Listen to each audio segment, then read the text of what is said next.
Welcome back to the Den. Danny and Omi here to talk to you about the Mandalorian Season 2, Episode 5, titled The Jedi. This is the 13th chapter of the story we're being told, and wow, another wow episode. I mean, it really hit us with some exciting visuals, exciting story. We're gonna focus this video on three elements that are part of the story.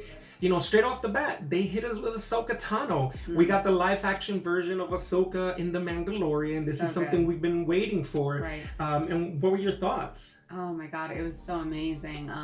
Especially because they showed us Ahsoka right in the beginning of the episode. In that opening scene, what we see is just what seems to be like a dark forest, you know, sort of like a burnt scorched forest. And then all of a sudden you see two lightsabers and that light shines on her face and we see Rosario Dawson.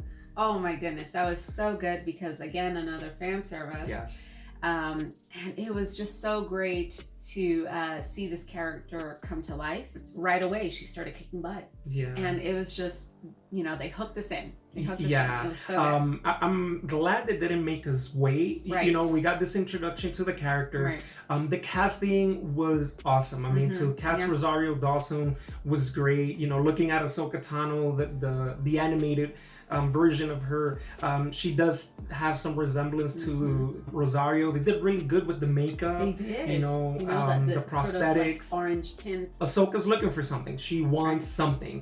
Everybody needs something. Everyone's looking for something. Every character on that show is looking for something, which is interesting because it all sort of correlates with each other. You know, all these individuals on a path, on a journey, you know, they need something. So that's really cool. Yeah, and you know, you can see Ahsoka's reservation because she could easily just go in and wipe everybody out, right? The problem is that they have, you know, the townsfolk, the citizens held captive, prisoners, and the magistrate pretty much threatens her. Like, you know, what is it going to cost you? 1 life, 10 lives? Right. The very next thing that we see is Mando coming into the town, right? And he is speaking with the magistrate, and the magistrate pretty much offers him a Beskar spear. Yeah. Which was pretty cool. Yeah. You see him kind of like bang it to his bracelet. And you hear sort of that resonating sound.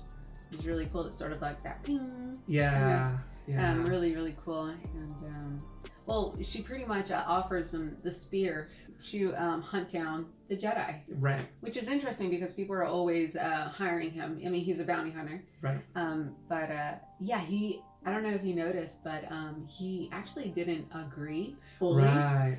A very subtle wordplay. Yeah. You know, kind of just leaving it open-ended, like, yeah, I'll go find her. Yeah. But he didn't say, I'll go kill her. Right. And, you know, they made it easy for him because he's looking for Ahsoka. So they pretty much gave him coordinates on where to start looking. And you see he's walking down this dark forest. And what's really cool that right before he meets Ahsoka, you see very briefly the owl kind of perched up on top of a tree branch. And that owl is Morai, which is where the daughter transferred her essence to. Clone Wars animated series. And it was a great episode because, you know, we got to hear a little bit more about the Force and, you know, how the Force goes past and beyond the Jedi. But you see the owl perched up on a tree branch. Every time we see Ahsoka, you know, we kind of see the owl flying by. The last time we saw that owl was in the show finale of the Clone Wars, where Darth Vader is looking for Ahsoka and he sees Morai kind of hovering in the air, flying, you know, up in the sky. So yeah, I thought that was great. And all of a sudden, you see Ahsoka attacking Mando. She's hitting him with her lightsabers. Right. And he's blocking with his with his wrist guards. That was pretty cool. And so, yeah, you can tell that armor's indestructible almost. And then he tries to hit her with a blowtorch, jumps out of the way, catches her cloak, and doesn't he wrap her around with he shoots him with his zip line, right? Wraps her around it, and she almost kind of has this smirk, and she just looks up, jumps over this tree branch and just kind of pulls him over, and then she kind of just lets go. or releases herself with the lightsabers. Yeah. And right there, Mando is like, Ahsoka Tano, wait, Right. Bo-Katan sent me. Right. Oh, so good. Yeah. Yeah, so it's another great meet, which, we got that on episode 3 with Bo-Katan, and now we're seeing it with Ahsoka Tano, where we're introducing the animated series characters in this live action show, which is really awesome. Which makes you wonder what other characters we're going to meet along the way then. Yeah. Who else are we going to meet? Again, in one of our previous videos, we spoke about the last time we saw Ahsoka. She was with Sabine Wren, and they were going to go out and get Ezra. Because he's off in the distance. When Mando tells her that, her first reaction is... Oh, yeah. She kind of just puts her guard down a little bit and looks at the child, at Baby Yoda, and is like, oh, I hope it's about him. She walks up to Baby Yoda and smiles, and it's like, she's happy to see the child. Right. She has this look to her like of amazement almost. In the next scene, we see Ahsoka interacting with the child. Mando's in the background. He's kind of pacing back and forth like an impatient parent, right? Because he's trying to figure out what's going on, what's going to happen. And you see Ahsoka almost having a conversation with the child, but their mouths aren't moving, and she reveals later that they sense each other, their thoughts right? and feelings. And this is where we get to the second element of this episode, which is another big reveal. We got the first reveal with Ahsoka. Now we got the second reveal, and it is Baby Yoda's name is actually Grogu. Which was really funny because, she's speaking to Mando nonchalant and says, yeah, because Grogu, and he's like, Grogu? Like, yeah, that's his name. And when Mando calls him, the child reacts like look. Yeah, which was pretty cool. I will say, I don't know how I feel about the name. Really? Only because it kind of reminds me of Groot. It really does. For some reason, I just kind of feel like it's almost a throwback to, Baby Groot. Grogu I am. Grogu I am. Yeah. Yeah. No, I thought it was cute. It's cute. But, they could have called him YOLO. You know? Keep the trend of, the wise, in their names. We had Yoda, we had Yaddle, and now we have Grogu. It was interesting because Ahsoka communicated with Grogu and got a little bit of his background, so we got more reveals about him besides his name. So he was trained in the Jedi Temple in the room. On Coruscant. That's right. And so he was trained by Jedi Masters. Someone took him away towards the end of the Clone Wars. Right when the Clone Wars ended and the Empire, rose up. I think it's during Order 66. So somebody took Grogu. Who was it? Could have been Anakin. It could have been Anakin, right? I mean, that would come out of left field. It would, and I mean, although he did kill those kids. Right, because, so Anakin's infamous for killing off the younglings in Revenge of the Sith. Right. But at that time, yes, he was angry, but there was still a little light in him. So, maybe he just, took the child. Maybe. Yeah. Anakin would be out of left field. I think Anakin would be out of left field. It would be very unexpected. And, keep in mind, Darth Vader always wanted an apprentice. And he could have seen the potential in Grogu and said, hey, you know what? I'm going to keep you secret. I'm not going to take you out because you're the last of your kind too, Ahsoka does confirm that his memories are dark from that point on. Right. So Grogu doesn't know who took him, doesn't know what happened. Mando explains to Ahsoka, hey, I need to bring him to a Jedi so he can be trained. Will you train him? And, Ahsoka starts, asking Grogu a series of questions. Right, the next morning, like sort of test, right? Yeah, she has the pebble and, she levitates the pebble, he catches it, and then she asks him, okay, give it back. And he doesn't. He latches on. And that's when she realizes that Grogu already has emotional attachments and he has fear. And she tells him that, I sense much fear in you, which is sort of like a reflection of what Yoda told Anakin. Right, right. That's exactly what I thought about. Right. And what's interesting, that parallel, she doesn't want to train him because she said it herself, I've seen what fear can do to even the most trained Jedi Knight. Ahsoka Tano asked Mando, can he still wield the Force? Right. Mando had no idea what, she meant by that. Like, oh, do you mean his powers? She explains to Mando what the Force is. It's an energy that binds us. Sort of like what Obi-Wan Kenobi told Luke Skywalker in A New Hope. And what's really cool is that, Ahsoka then tells Mando, oh, you should connect with him. She's like, you try to give him the pebble. Right. And he calls him kid.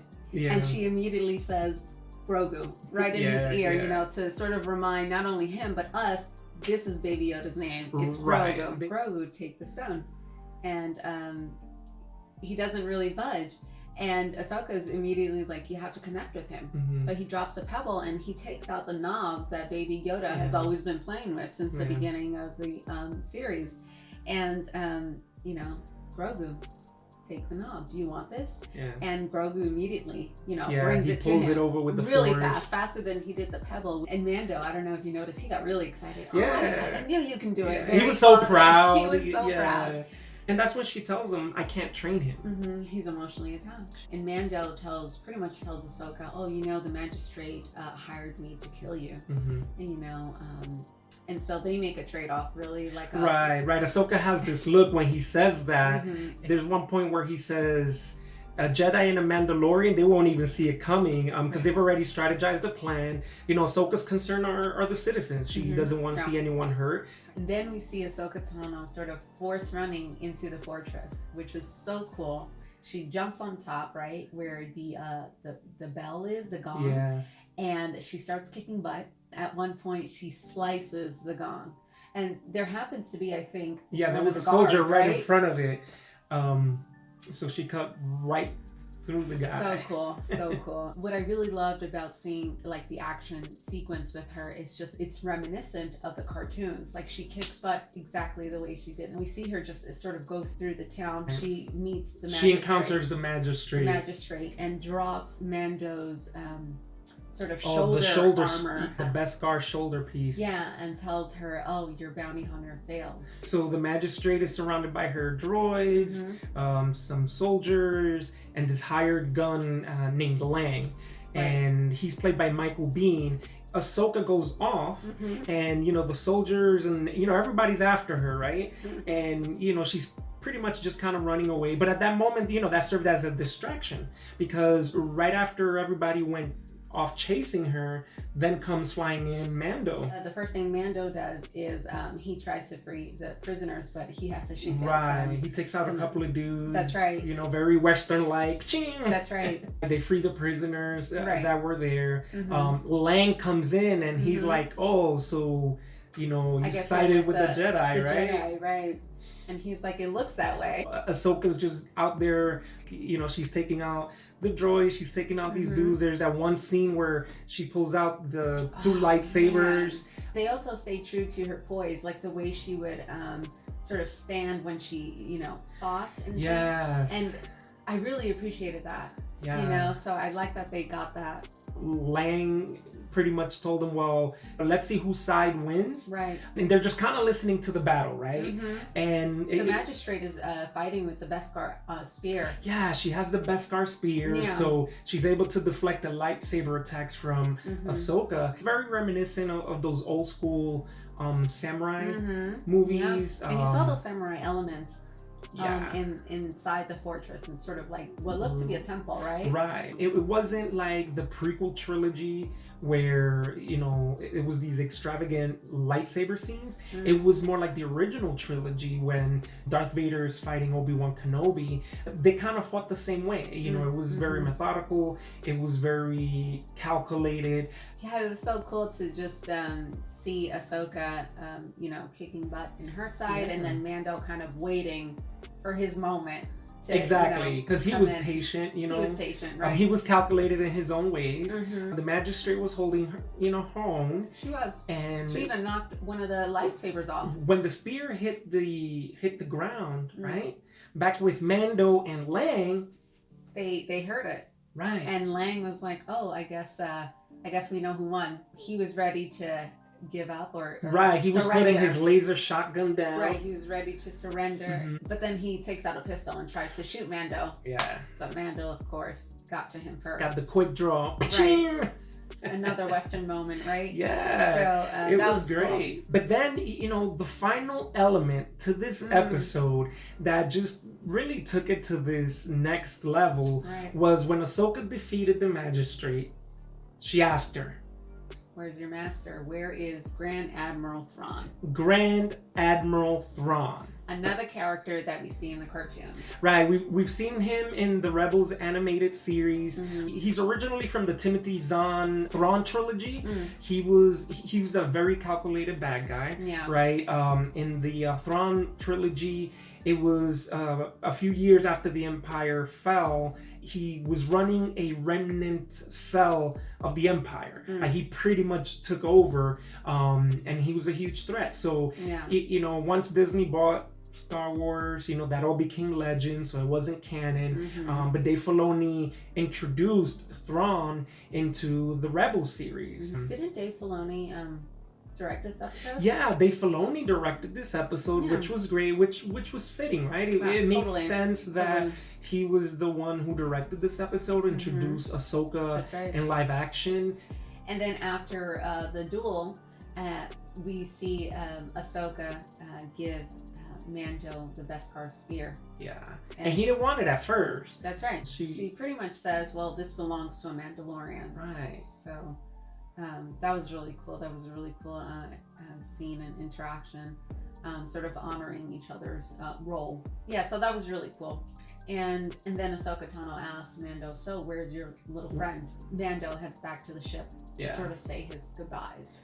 We see Grogu in the hammock sleeping. Again, that father-son relationship where, he takes him and, he's saying his goodbyes. Ahsoka Tano and tells him pretty much, I can't train him. She herself is fearful of the path that Grogu can go on, right? And because we've seen it before, right? We've seen it on multiple occasions, right? Because Obi-Wan Kenobi trained Anakin Skywalker, and he himself had some fear about training Anakin at first. Right. You see those flaws coming from the masters as well, right? Not only was Anakin fearful, but Obi-Wan was fearful.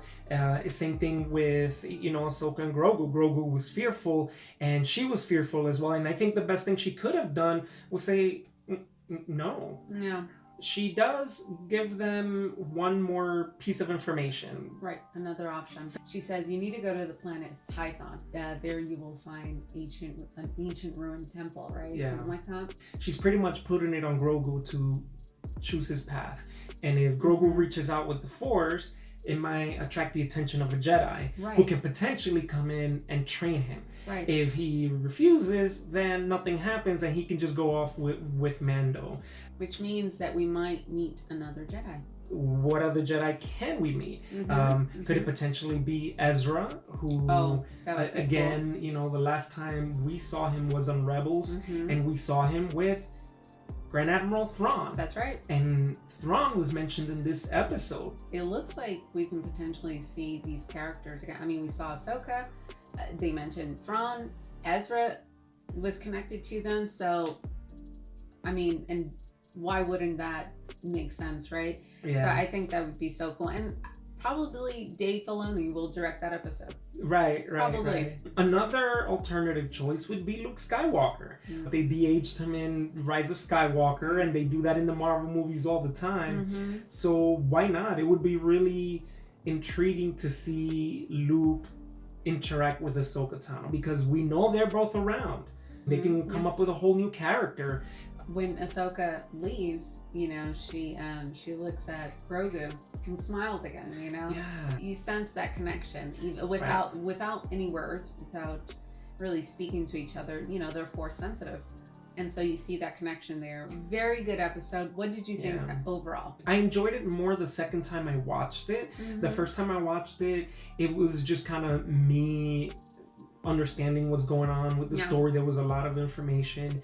What took it to that next level was the 3 reveals that we got, which was Ahsoka Tano, right? Grogu's name, Baby Yoda's name, and then Grand Admiral Thrawn. I can't wait to meet Admiral Thrawn because I mean, we have to meet him. Yeah. We have to meet him. I'm curious to see Grogu's journey now and what that looks like in the future, where if Mando does bring him to this planet Tython, how's that path going to look like for Grogu now? You know, is he going to choose to follow through with the Jedi way? I'm just excited to see all those things.